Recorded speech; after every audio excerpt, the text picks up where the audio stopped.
થરાદના દાંતિયા ગામમાં પિતા અને કાકાએ પુત્રીની ટૂંપો દઈ ક્રૂર હત્યાનો બનાવ સામે આવ્યો।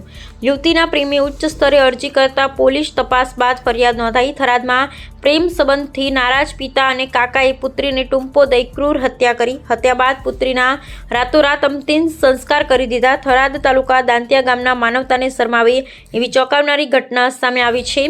ગામમાં રહેતી યુવતીને અન્ય યુવક સાથે પ્રેમ સંબંધ હતો। આ યુવતી પોતાના પ્રેમી સાથે મૈત્રી કરારમાં રહેવા લાગી હતી, જે યુવતીના પિતા અને કાકાને મંજૂર ન હોવાથી દૂધમાં ગેનની ગોળીઓ આપ્યા બાદ ગળે ટૂંપો દઈ આત્મહત્યામાં ખપાવી દેવાની અને હત્યા કરી દીધી હતી। તેમજ આ હત્યાને આત્મહત્યામાં ખપાવી રાતોરાત યુવતીના અગ્નિ સંસ્કાર કરી દીધા હતા। આ મામલે યુવતીના પ્રેમીએ ઉચ્ચ સ્તરે અરજી કરતા પોલીસ તપાસમાં યુવતીની હત્યા કર્યાનું ખુલતા યુવતીના પિતા કાકા સામે થરાદ પોલીસ સ્ટેશનમાં પોલીસ ફરિયાદ નોંધાઈ છે, જેમાં પોલીસ ફરિયાદ મુજબ થરાદના દાંતિયા ગામની ચંદ્રિકા નામની યુવતી પાલનપુરમાં રહી નીટ પરીક્ષાની તૈયારી કરતી હતી। આ દરમિયાન તેની મિત્રતા થરાદના વડગામડા ગામના હરેશ ચૌધરી સાથે થઈ હતી। આ બંને વચ્ચે પ્રેમ સંબંધ પાંગરતા બંને લગ્ન કરવાનો નિર્ણય કર્યો હતો। ચંદ્રિકાએ ફરીથી પાલનપુર જવાનું કહેતા પરિવારે ભણવાની ના પાડી દીધી।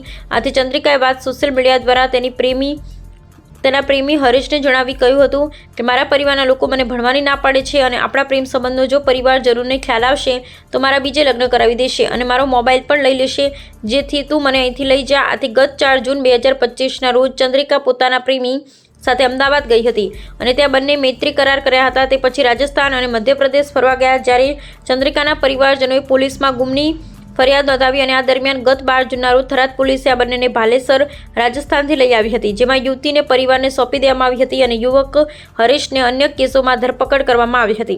અને જામીન બાદ હરેશે પોતાની ઇન્સ્ટાગ્રામ ચેક કરતા ચંદ્રિકાના મેસેજ વાંચ્યા, જેમાં તેણે જીવન જોખમમાં હોવાનું કહ્યું હતું। આથી ગત 23 જૂનના રોજ હરેશે ગુજરાત હાઈકોર્ટમાં હેબિયસ કોર્પસ દાખલ કરી હતી। 27 જૂનના રોજ ચંદ્રિકાને કોર્ટમાં હાજર કરવાનો આદેશ અપાયો, પરંતુ તે પહેલાં 24 જૂનની રાત્રે પિતાએ ભાઈ સાથે મળી ઊંઘની દવા આપી ચંદ્રિકાને ગળે ટૂંપો આપી ઘરમાં જ હત્યા કરી દીધી હતી અને આત્મહત્યા બતાવી અંતિમ સંસ્કાર પણ કરી નાખ્યા હતા।